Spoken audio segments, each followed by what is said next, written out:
Em 1517, Martinho Lutero pregou, na porta da Catedral Católica de Wittenberg, as 95 teses, nas quais ele apresentava vários argumentos mostrando que a Igreja estava abusando de seu poder, manipulando as pessoas e distorcendo a doutrina de Cristo e seus apóstolos. Este evento é amplamente considerado o marco inicial da Reforma Protestante. A ideia inicial era romper com a Igreja, mas reformada, isto é, corrigir sua doutrina e sua forma de governo. Isso não foi possível, pois a reforma encontrou resistência ferrenha da Igreja Romana e muitos foram perseguidos e mortos. Houve, portanto, um rompimento e o surgimento de novas denominações. As denominações da primeira onda da Reforma são a luterana, a metodista, a anglicana e a presbiteriana. Essas são consideradas, de modo geral, reformadas. Mais para frente, surgiram também outras denominações, a batista, por exemplo, e a pentecostal nos Estados Unidos. Essas igrejas nem sempre são consideradas reformadas, devido a diferenças importantes em suas doutrinas. Neste vídeo, veremos o que significa a palavra reformada. O que é exatamente uma igreja reformada? No que acreditamos, quais as principais doutrinas? Tenho certeza que vai te abençoar. Fique ligado!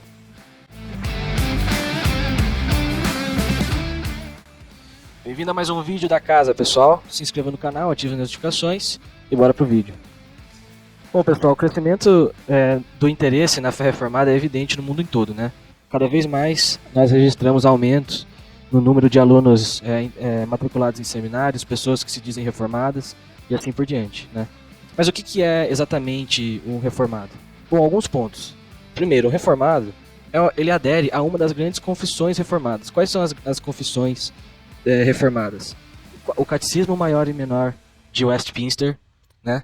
Os cânones de Dort e assim por diante. Tem mais outras confissões também.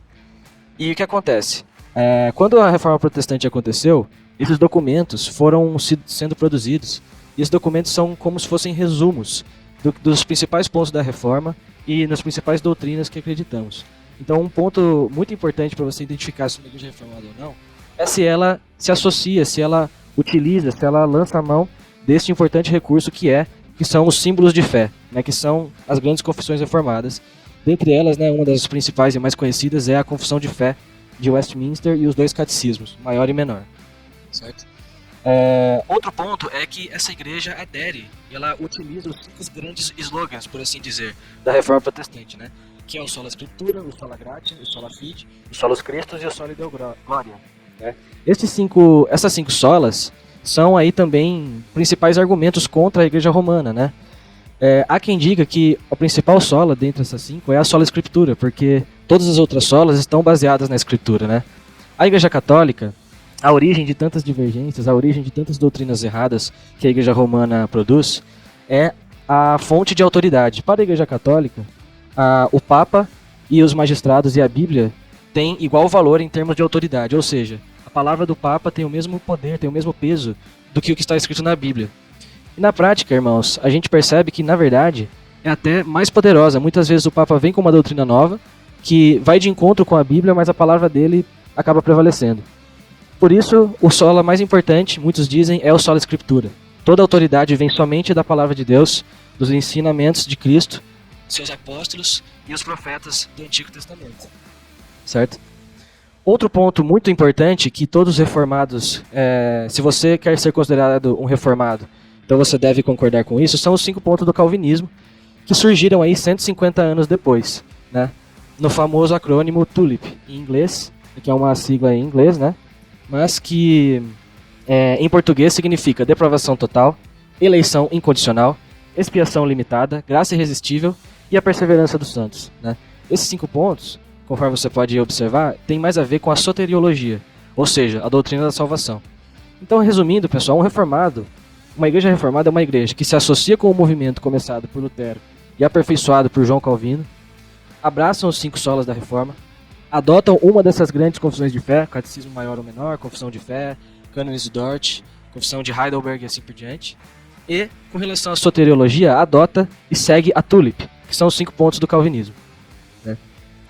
Os grandes reformadores mais notáveis, né, por exemplo, Calvino, Lutério, Zwinglio, eles têm divergências mínimas, né? São pouquíssimos pontos nos quais eles divergem.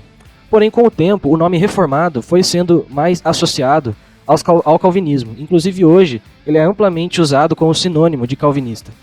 Normalmente, quando a pessoa fala reformada, a gente já associa ao calvinismo, porque o trabalho de Calvino foi mais proeminente, no sentido de estabelecer as doutrinas da Reforma Protestante, explicar como a Reforma Protestante reformou a igreja e trouxe ela de volta às origens, as doutrinas deixadas por Cristo e seus apóstolos, e não somente reformou a teologia, mas como a teologia deve influenciar outras áreas da nossa vida também, influencia a cultura, influencia as artes, a política, né, as profissões e assim por diante. Então, Calvino é considerado por muitos o principal reformador pela extensão e a completude da sua obra, né?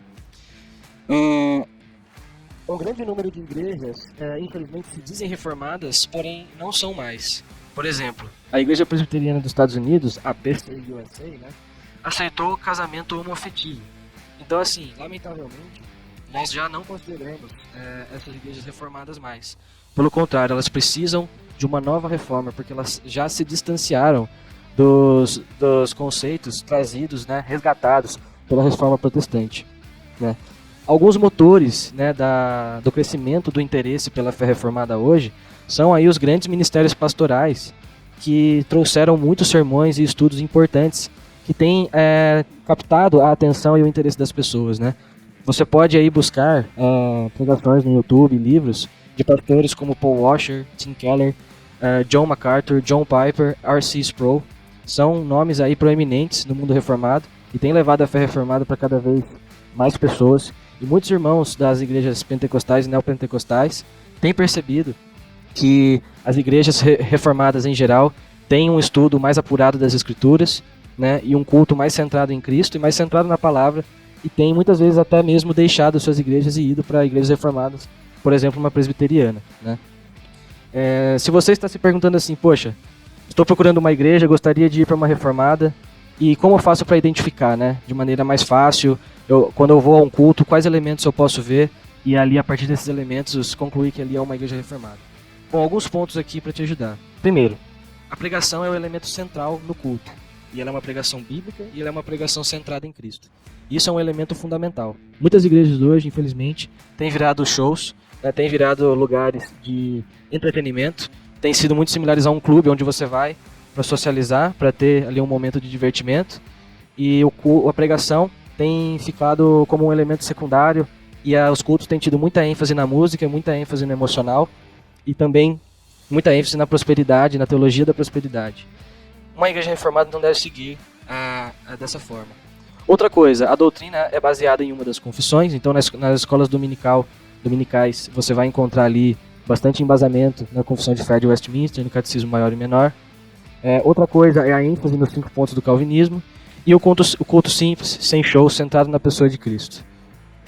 Esse foi o vídeo, pessoal, espero que vocês tenham gostado. Deus abençoe a todos vocês. Se quiser abençoar o canal, inscreva-se, deixe o seu like e comenta aqui embaixo o que você achou. Estamos juntos aí, Deus abençoe. Até a próxima.